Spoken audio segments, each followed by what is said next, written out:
Perhaps you have experienced this feeling before without ever knowing what to call it. You are sitting in the middle of a conversation. Someone is still talking. Yet a single phrase is enough to send your mind somewhere else entirely. Not because you are disrespectful, not because you are distracted in the ordinary sense, but because your brain just detected a pattern, a hidden connection, a question buried beneath the words, and it felt compelled to chase it all the way down. A few seconds later, you return to the room, nodding as if you never left, hoping your face managed to keep pace with the conversation while you were gone. But that is not absent-mindedness. That is the first sign. Research on high IQ individuals suggests that highly efficient brains often possess so much excess cognitive capacity that the mind begins wandering almost automatically. Psychologist Eric Schumacher explained that when a brain has more processing power than the current task requires, it does not stay still. It explores, it analyzes, it quietly solves problems the conscious mind has not even noticed yet. Sometimes, what looks like disconnection is actually your brain operating at its deepest level. What other people call spacing out is sometimes the exact moment your brain is operating at its highest level. You are still listening, still present, but at the same time your mind is quietly connecting ideas, analyzing patterns, and moving through multiple layers of thought all at once. And that is the second sign. Maybe that is why you are late more often than someone with your intelligence logically should be. You sit down to do one small thing, then suddenly look up and realize nearly 2 hours have disappeared. Not because you are lazy or undisciplined, but because your brain entered such a deep state of focus that your sense of time almost completely shut off.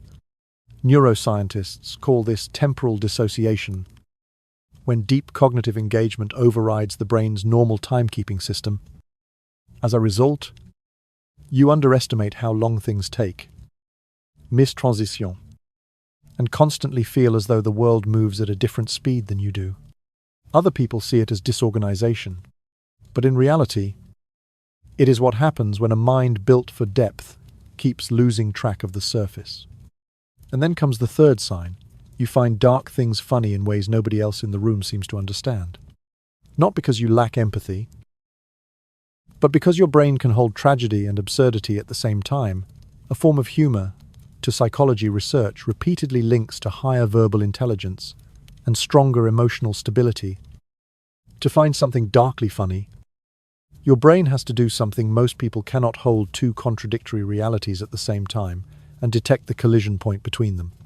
Tragedy and absurdity exist in the same moment, and your mind notices the tension before you can even explain it consciously. Psychologists call this cognitive dissociation. While most people process one emotional layer at a time, your brain is running multiple layers simultaneously. And that is why the confused stares from others are usually not about a lack of humor, but about processing speed. They simply did not arrive at the connection as quickly as you did. Then comes the fourth sign. Maybe you were told you had ADHD, anxiety, or some diagnosis that never completely matched what you felt inside. Research on Mensa members shows significantly higher rates of these diagnoses among highly intelligent individuals. But the deeper finding is that many behaviors labeled as disorders may actually be the natural response of a powerful mind, trapped inside an environment too small for it. A classroom that lacks challenge can make curiosity look like inattention. A mind thinking in multiple directions at once can appear distracted to people who do not understand what they are seeing. Researchers call this educational misalignment, when the problem is not the brain itself, but the environment that was never designed to contain it. The child constantly labeled as too much may never have actually had a problem. They did not lack focus, discipline, or intelligence. In many cases, they simply possess too much mental energy, too many questions, and too many layers of thought for an environment designed only for average minds. And eventually, that leads to the fifth sign. You are exceptionally skilled at detecting flaws in other people's reasoning while remaining almost blind to your own. You can spot the logical gap in an argument within seconds. You notice the bias hidden inside research, the emotional motivation beneath confident conclusions, and the inconsistencies most people completely miss. And the unsettling part is that you are usually correct. But psychology research uncovered something. Few people like to mention the sharper a person's cognition becomes, the larger their bias blind spot tends to grow toward themselves. Researchers call this the bias blind spot. The same intelligence that allows you to dismantle someone else's reasoning also makes you incredibly skilled at constructing elaborate justifications for your own beliefs. You do not simply believe something, you build an entire logical architecture around it. And because that structure is so sophisticated, it feels like objective truth when sometimes it may only be the conclusion you already wanted to believe. Dressed in reasoning more elegant than most people could ever create. The sixth sign is that you often arrive at the right answer before fully understanding how you got there. The conclusion appears almost instantly, while the reasoning is reconstructed afterwards so you can explain it to others. When someone asks you to walk through your thought process step by step, it feels like trying to redraw a road your mind never consciously traveled in the first place. Neuroscience research shows that high IQ brains do not simply process information faster, they route it through unusual neural pathways. That is why many highly intelligent people struggle to teach what they know. The understanding arrives too quickly and too intuitively for the brain to fully record the journey.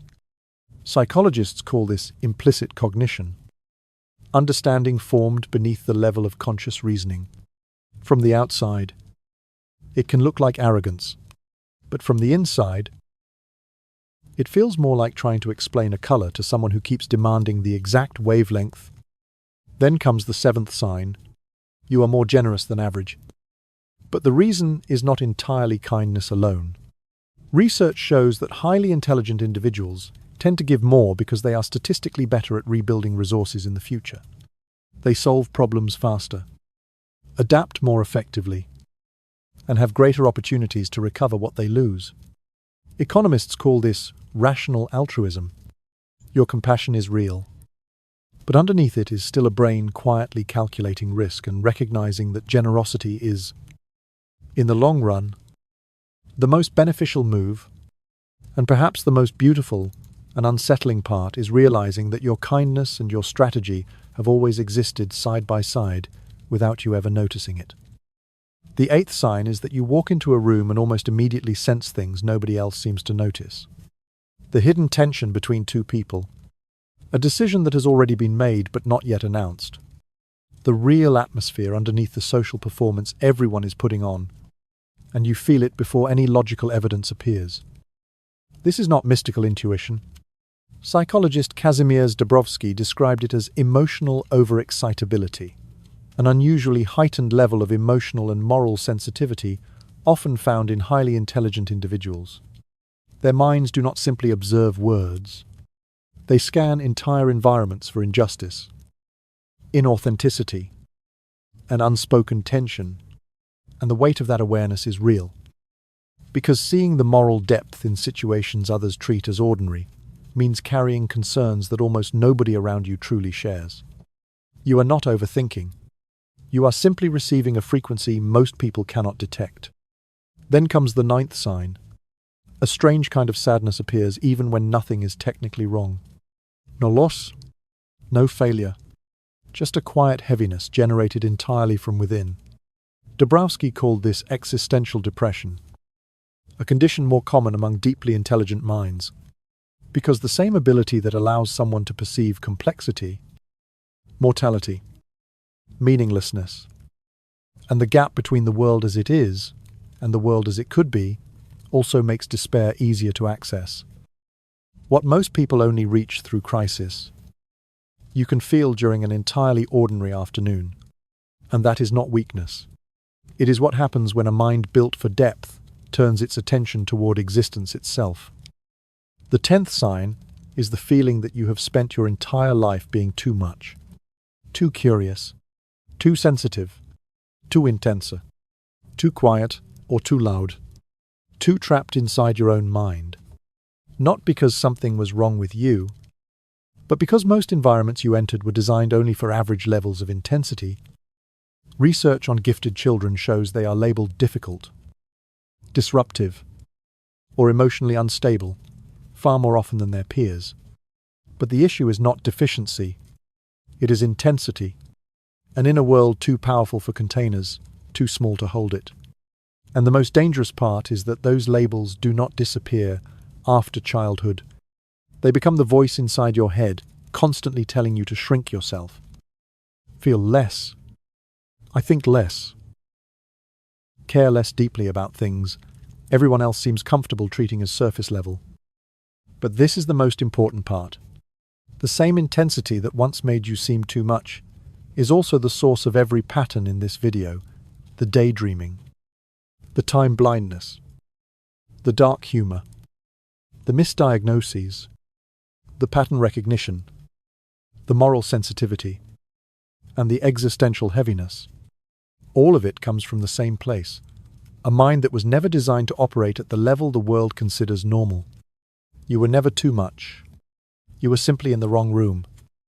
And perhaps after all of this, the most important thing is not whether you have a high IQ, but understanding that some minds are simply built to feel deeper, think faster, and perceive more than the rest of the world. And sometimes, that same gift becomes a burden invisible to everyone else. Personally, I believe the real danger is not being different, but spending your entire life trying to force yourself to be normal. If any part of this video felt familiar to you, share in the comments which sign felt most like you.